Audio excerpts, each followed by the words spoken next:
Hello friends, स्वागत है आप सभी का CBBCL आर्ट्स क्लासेस में। आज के इस वीडियो में दोस्तों कुछ बहुविकल्पीय या फिर अति लघुत्तरीय क्वेश्चन जो पूछे जाते हैं उनको कवर करने वाले हैं। बहुत ही इम्पॉर्टेंट टॉपिक है ये। यहाँ से सवाल पक्का एक दो एग्ज़ाम में आते ही आते हैं। सबसे पहले महत्वपूर्ण बिंदु में कवर कर लेते हैं। यहाँ पे दो टाइप क्वेश्चन कवर होंगे। पहला ये कि आपका बहुविकल्पीय सवाल तैयार होगा, दूसरा ये आपका अति लघु सवाल तैयार हो जाएगा। तो यहाँ पे कुछ इंपॉर्टेंट क्वेश्चन है, बस फटाफट यहाँ पे रिवीजन करना है। पहला पॉइंट ये है कि भारत की पहली जनगणना कब हुई थी।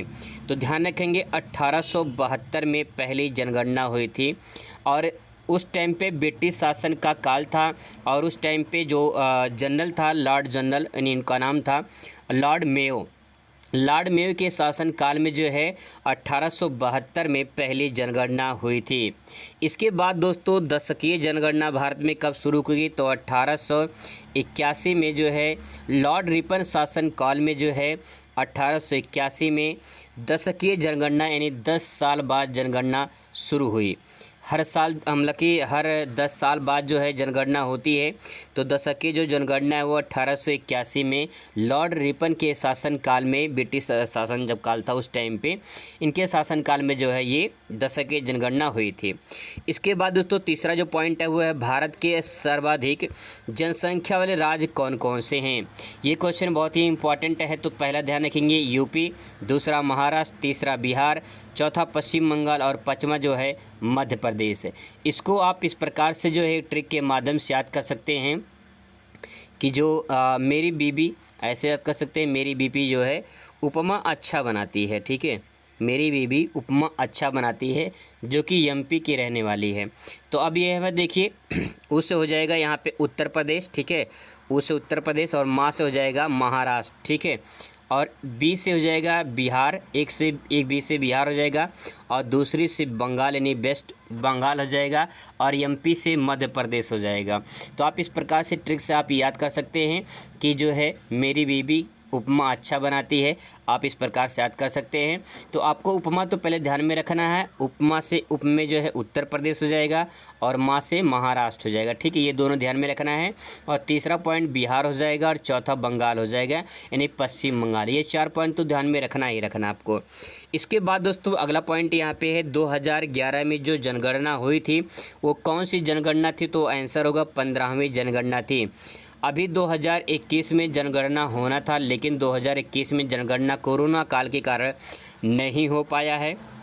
इसी कारण जो है अभी आपके पेपर में 2011 के ही जनगणना आपका रिकॉर्ड पूछा जाएगा।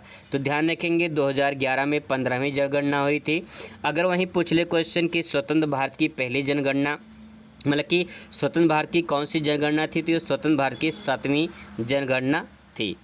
इसके बाद दोस्तों अगला पॉइंट है स्वतंत्र भारत की पहली जनगणना जो है ये 1951 में हुई थी। ठीक है, पहली जनगणना स्वतंत्र भारत की 1951 में हुई थी और स्वतंत्र भारत की 7वीं जनगणना है। ठीक है, आगे बात करते हैं यहाँ पे कि जो है 2011 की जनगणना के अनुसार भारत की जनसंख्या कितनी है। तो 121 करोड़ जो है भारत की जनसंख्या है 2011 के अनुसार ये आंकड़ा है। 2021 में देखा जाए तो विश्व में नंबर 1 पे आ चुका है भारत 2023 के अनुसार अगर देखा जाए तो। इसके बाद दोस्तों अगला सवाल यहाँ पे कि क्षेत्रफल के दृष्टि से अगर देखा जाए भारत का सबसे बड़ा राज्य कौन सा है। राजस्थान है। आपको जानकारी के मुताबिक बता दें कि जो मानचित्र में पूछा जाएगा, यहाँ से मानचित्र में सवाल पूछे जाएंगे, इसीलिए बहुत ही मोस्ट इम्पॉर्टेंट है। 3 टाइप के सवाल बनेंगे। पहला तो मानचित्र हो जाएगा, दूसरा आपका बहुविकल्पीय सवाल यहाँ से पूछे जा सकते हैं, तीसरा जो हो जाएगा वो अति लघु हो जाएगा। तो बहुत ही मोस्ट इम्पॉर्टेंट दोस्तों, फटाफट इसको रिवीजन कर लेना है। क्षेत्रफल की दृष्टि से भारत का सबसे बड़ा राज्य कौन सा हो जाएगा। राजस्थान हो जाएगा। अगर जो है आप इसको और देखना चाहते हैं तो आप यहाँ पे दे सकते हैं, पहला राजस्थान, दूसरा मध्य प्रदेश, तीसरा महाराष्ट्र, चौथा उत्तर प्रदेश और पाँचवा गुजरात है। आप इसको ट्रिक के माध्यम से ऐसे रामू याद कर सकते हैं, रामू MM रामू जी। ठीक है, आप यहाँ पे याद कर सकते हैं रामू जी। तो राज से राजस्थान हो जाएगा और माँ से हो जाएगा आपका मध्य प्रदेश और एक एम से हो जाएगा MP और यहाँ पे यू से हो जाएगा चौथा जो है उत्तर प्रदेश और जी से गुजरात हो जाएगा। तो रामू जी के नाम से याद कर सकते हैं, रामू जी। आगे देखिए यहाँ पे क्षेत्रफल की दृष्टि से सबसे छोटा राज्य अगर पूछ ले तो गोवा हो जाएगा। और वहीं पे अगर बात करें कुछ और इम्पोर्टेंट राज्य की तो गोवा, पहले पे गोवा हो जाएगा, दूसरे पे सिक्किम, तीसरे पे त्रिपुरा, चौथे पे नागालैंड और पाँचवें पे मिज़ोरम है। तो यहाँ पे आप जीएसटी के नाम से याद कर सकते हैं, जीएसटी, ठीक है, जीएसटी नाम आप इस प्रकार से इसको याद कर सकते हैं। छोटे जो राज्य हैं तो जी से क्या हो जाएगा आपका, जीएसटी से जी में गोवा हो जाएगा, और यस से हो जाएगा आपका सिक्किम, और टी से हो जाएगा त्रिपुरा। जीएसटी तो आपको ध्यान में रखना है, 3 नाम तो आपको याद होना ही चाहिए। इसके बाद दोस्तों अगर बात करें क्षेत्रफल की दृष्टि से सबसे बड़ा केंद्र शासित प्रदेश कौन सा हो जाएगा, तो आपको बता दें कि 31 अक्टूबर सन 2019 के अकॉर्डिंग देखा जाए तो जम्मू कश्मीर और लद्दाख अलग अलग चुका है, इसीलिए लद्दाख जो है पहले नंबर पे आ चुका है यहाँ पे, नहीं तो पहले अंडमान निकोबार द्वीप समूह था। यहाँ पे दोस्तों पहला पॉइंट ये हो जाएगा, क्षेत्रफल की दृष्टि से सबसे बड़ा केंद्र शासित प्रदेश लद्दाख हो जाएगा। और देखना आपको तो लद्दाख, जम्मू कश्मीर और अंडमान निकोबार द्वीप समूह, ये 3 नाम आप इस प्रकार से याद कर सकते हैं। इसके बाद दोस्तों अगर पूछ ले क्षेत्रफल की दृष्टि से सबसे छोटा राज्य कौन सा है, जो केंद्र शासित प्रदेश कौन सा है, तो लक्षद्वीप हो जाएगा। सबसे छोटा केंद्र शासित प्रदेश लक्षद्वीप हो जाएगा। और जनसंख्या में देखा जाए सबसे बड़ा जो है सबसे बड़ा कौन सा केंद्र शासित प्रदेश होगा, तो दिल्ली हो जाएगा, और सबसे छोटा लक्षद्वीप हो जाएगा, ठीक है। यलकी का मतलब यहाँ पे हो जाएगा आपका लक्षद्वीप हो जाएगा।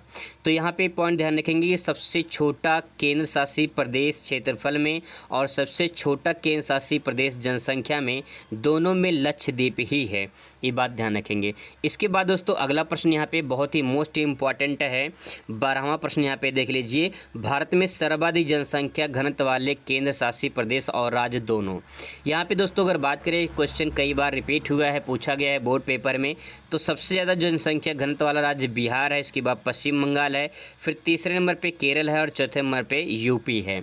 तो आपको 2 नाम तो ध्यान में रखना है, पहला बिहार, दूसरा पश्चिम बंगाल। आप बीबी के नाम से याद कर सकते हैं, तो बीबी में क्या हो जाएगा, बिहार हो जाएगा, और दूसरे बी से वेस्ट बंगाल यानी जो है पश्चिम बंगाल हो जाएगा। अगर वहीं केंद्र शासित प्रदेश की बात करें, दिल्ली हो जाएगा सबसे जो है ज़्यादा जनसंख्या घनत्व, और दूसरे नंबर पे चंडीगढ़ हो जाएगा, ठीक है। इसके बाद दोस्तों बात करते हैं, यहाँ पे इम्पॉर्टेंट प्रश्न है। अगला पॉइंट ये है कि सबसे कम जनसंख्या घनत्व वाले राज्य में देख लिया जाए, तो सबसे कम अगर पूछे तो यहाँ पे अरुणाचल प्रदेश है। यहाँ पे जनसंख्या घनत्व का मतलब ये होता है कि 1 किलोमीटर एरिया में कितने व्यक्ति निवास करते हैं। अगर अरुणाचल प्रदेश में देखें तो 1 किलोमीटर स्क्वायर एरिया में ये केवल 17 व्यक्ति निवास करते हैं। और वहीं आप बिहार का देख लीजिए, 1 किलोमीटर एरिया में जो है 1102 व्यक्ति निवास करते हैं 1 किलोमीटर एरिया में। ऐसे ही दोस्तों यहाँ पे दूसरे नंबर पे मिज़ोरम है, तीसरे नंबर पे सिक्किम है, लेकिन पहला तो आपको ध्यान में रखना है। और वहीं बात करें अगर सब जो है सबसे कम, तो अंडमान निकोबार द्वीप समूह में 46 व्यक्ति लोग रहते हैं, जो है 1 किलोमीटर एरिया में 46 व्यक्ति रहते हैं। इसके बाद दोस्तों अगला पॉइंट यहाँ पे सबसे अधिक लिंगानुपात वाला राज्य केरल हो जाएगा। ये क्वेश्चन मानचित्र में पक्का पूछा जाता है, इसको बात को ध्यान में रखेंगे कि सबसे अधिक लिंगानुपात वाला राज्य कौन सा है, केरल हो जाएगा, दूसरे नंबर पे तमिलनाडु हो जाएगा। वहीं बात करें केंद्र शासित प्रदेश में सबसे कम, तो हरियाणा में हो जाएगा। और सबसे अधिक की अगर बात करें तो यहाँ पे सबसे कम लिंगानुपात केंद्र शासित प्रदेश में यहाँ पे, और इसका तो अभी पॉइंट लिखा नहीं गया है यहाँ पे। वहीं पे दोस्तों अगर बात करें इंपॉर्टेंट पॉइंट का यहाँ पे कि भारत की जनसंख्या वार्षिक वृद्धि दर कितना है, तो 1.64 है। ये 2011 की जनगणना के अनुसार है, 1.64 है। वहीं बात करें अगर दशकीय वृद्धि कितना है, तो 2001 से 2011 तक 17.64 है। आप इस बात को यहाँ पे इनको देखेंगे ध्यान से, तो उसमें एक चीज़ का कॉमन है, सिर्फ 7 का कॉमन है, बाकी सेम 1.64 1.64 दोनों में है। तो दशकीय वृद्धि में केवल 7 लगा देंगे, आपका पूरा कंप्लीट हो जाएगा यहाँ पे जो वर्ड लिखा गया है। तो दोस्तों कुछ ये इंपॉर्टेंट पॉइंट थे जो आपको बस रिविज़न करना है, फटाफट देख लेना है बस, और इसके बाद जो है आपको अच्छे से तैयार हो जाएगा। इसका जो है PDF मैं टेलीग्राम पे भेज दूंगा, लिंक डिस्क्रिप्शन में मिल जाएगा, वहाँ से इसे डाउनलोड कर सकते हैं और इसको प्रैक्टिस कर सकते हैं। मिलते हैं नेक्स्ट वीडियो में। Thanks for watching.